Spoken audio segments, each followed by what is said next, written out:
सत साहेब जी भैया, वो जो मेरा फ्रेंड है वो है अच्छा, लेकिन वो मेरी बात सुनता नहीं।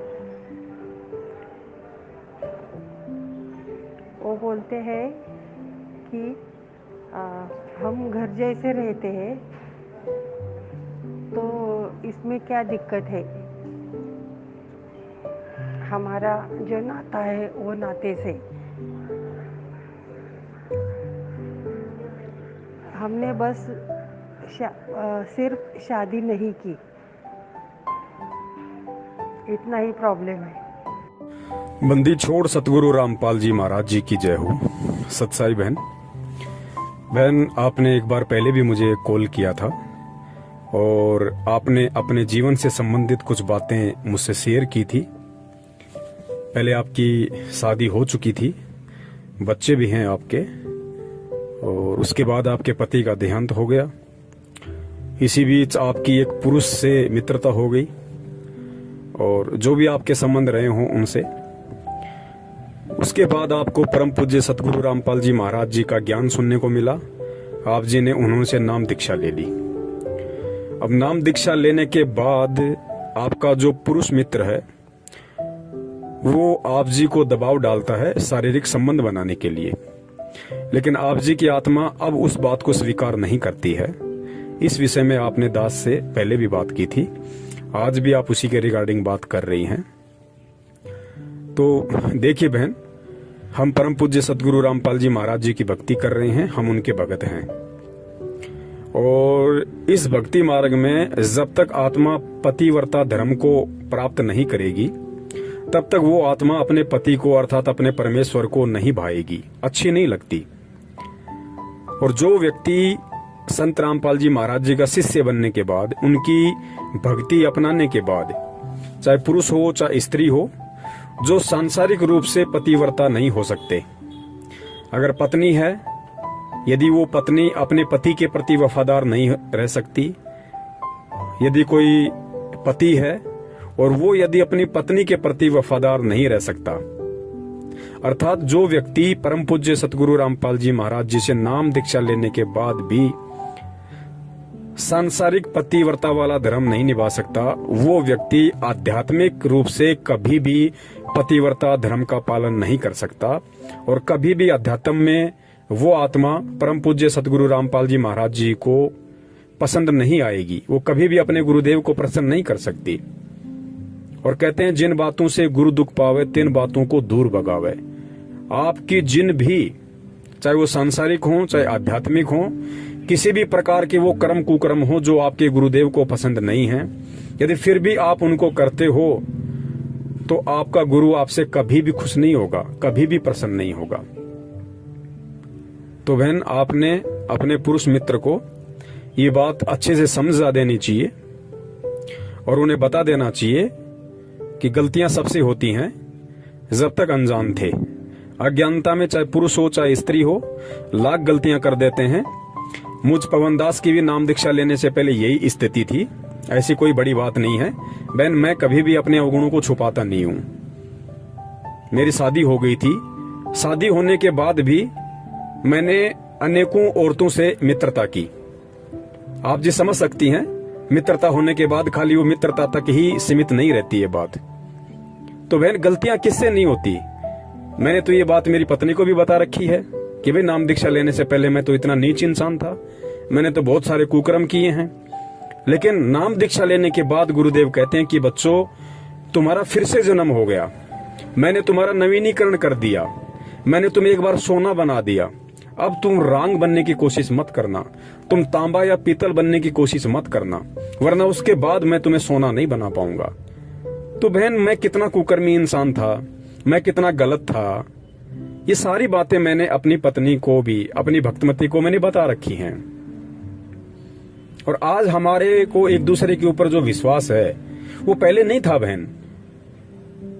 तो गलतियां सबसे होती हैं बहन, लेकिन भगवान मिल गया, भगवान ने हमें जानकारी करवा दी, हमें ज्ञान दे दिया, हमें इस मानव जन्म का जो लक्ष्य है, जो टारगेट है, हमें वो बतला दिया, हमें उस दिशा की तरफ आगे बढ़ने के लिए एक रास्ता दे दिया, इशारा दे दिया। अब बहन हमने उन पुराने कुकर्मों में नहीं धंसना है। अब यदि हम वो गलती करेंगे, क्योंकि परमेश्वर ने नाम दीक्षा देते ही ये वचन दे दिया कि बेटा धीरे धीरे धीरे धीरे मैं तेरे सारे वो कुकर्म, तेरे सारे अपराध, तेरे सारे पाप कर्म क्षमा कर दूंगा। जैसी तू भक्ति करेगा उस हिसाब से मैं धीरे धीरे तेरे पिछले इतिहास के सारे कुकर्म के जो काले पन्ने हैं मैं उनको साफ कर दूंगा, बशर्ते तू ये नाम दीक्षा लेने के बाद, ये ज्ञान लेने के बाद आगे किसी भी प्रकार का वो कुकर्म ना करे। तो बहन हम ऐसी गलती अब क्यों करेंगे?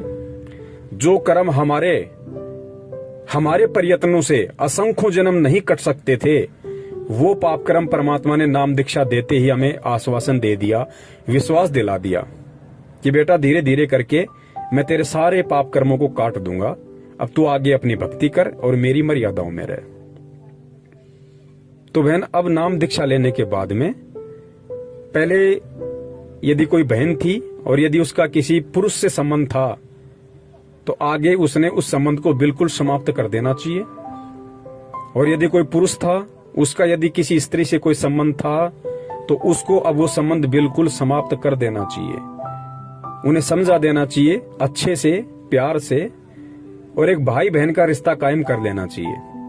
अगर सामने वाला समझदार होगा तो उस चीज को एक्सेप्ट कर लेगा। अगर नहीं करता है तो हमने उसका किसी भी क्रिया में, उसका किसी भी बात में, किसी भी प्रकार से कोई भी समर्थन नहीं करना है। और अगर ज्यादा जोर जबरदस्ती करता है तो उसके लिए आप जी कानून का सहारा ले सकती हैं। तो अब हम सतगुरु की शरण में हैं और सतगुरु की शरण में आने के बाद में अब हमने बिल्कुल भी गंदगी में पांव नहीं देना है। तभी हमारा परमात्मा प्रसन्न होगा, तभी हम इस भक्ति मार्ग में कुछ हासिल कर पाएंगे, कुछ प्राप्त कर पाएंगे। तो बहन हमें बहुत सोच समझ के एक एक कदम हमने फूक फूक के इस भक्ति मार्ग पे अब रखना होगा। और जाने अनजाने में यदि मन में ऐसा कोई दोष उत्पन्न हो जाता है, ऐसे कोई भाव आ जाते हैं, क्योंकि हम काल के लोक में रहते हैं, पांचों विकार यहाँ सबके अंदर हैं। और गुरुदेव कहते हैं कि बच्चों ये पांचों विकार कभी भी नष्ट नहीं होंगे, ये डाइल्यूट हो जाएंगे, निष्क्रिय हो जाएंगे, वो भी ये भक्ति करते रहने से। तो ऐसा यदि किसी विकार के दबाव के चलते मन में ऐसे कोई दोष आ जाते हैं तो उसके लिए हम जो भी जाने अनजाने की गलती होती है हम परमात्मा से क्षमा याचना करें और आगे से कोशिश करें कि दोबारा से हमारे अंदर वो भाव ना उत्पन्न हो। तो बहन अब आपने किसी भी प्रकार से आपके पुरुष मित्र को सहयोग नहीं करना है, आप उन्हें अच्छे से समझा दीजिएगा। अगर वो समझते हैं तो अच्छी बात है, अगर नहीं समझते हैं तो आप उनसे अपना बिल्कुल रिश्ता समाप्त कर लीजिएगा। अब यदि आपका कोई मित्र है, आपका कोई भाई है, आपका कोई पति है, आपका कोई रिश्तेदार है, आपका कोई परमेश्वर है असली मायने में, तो वो आपका गुरु है, आपका सतगुरु है। और यदि उसके बाद भी वो नहीं मानते हैं, आपको किसी भी प्रकार से दबाव देते हैं, फोर्स करते हैं, डराने की कोशिश करते हैं, तो बहन आप निर्भय होके और अपने गुरु पे विश्वास रख के आप जी कानून का सहारा ले सकती हैं। और उन्हें बता दीजिएगा कि आइंदा ना मुझे फोन करें, ना मुझसे मिलने की कोशिश करें। तो जरूर परमात्मा हमारे साथ में है, क्योंकि बहन जब हम परमेश्वर के आश्रित होकर और किसी भी प्रकार की जो गंदी सोच है, गंदी इच्छाएं हैं, कुकर्म हैं, जब हम उनको त्यागने की सोच लेते हैं तो परमात्मा उसी क्षण हमारे साथ हो जाता है। परमात्मा बहुत सारे रास्ते खोल देता है और भगत को उस गंदगी से परमात्मा हाथ पकड़ के बाहर निकालता है। ये 100% श्योर है, इसमें कोई झूठ नहीं है, सत्य है ये। तो आज के बाद क्योंकि नाम लेते ही आप एक पवित्र आत्मा हो जाती हैं और इस पवित्रता पे किसी भी प्रकार का कोई भी लांछन, कोई भी कलंक, कोई भी दाग धब्बा ना लगे, इसके लिए हम कोशिश करें कि हम परमेश्वर को ही अपना सब कुछ बना लें, अपना पति, भाई, बंधु, माता, पिता। और है भी वही असल में जो रिश्ते यहाँ के रिश्तेदार नहीं निभा सकते, उन रिश्तों को वो परमात्मा 1000% बखूबी निभा देगा बहन। वो सारा आश्रय देता है, सारा प्यार देता है परमात्मा, जो यहाँ के रिश्तों से नहीं मिलते।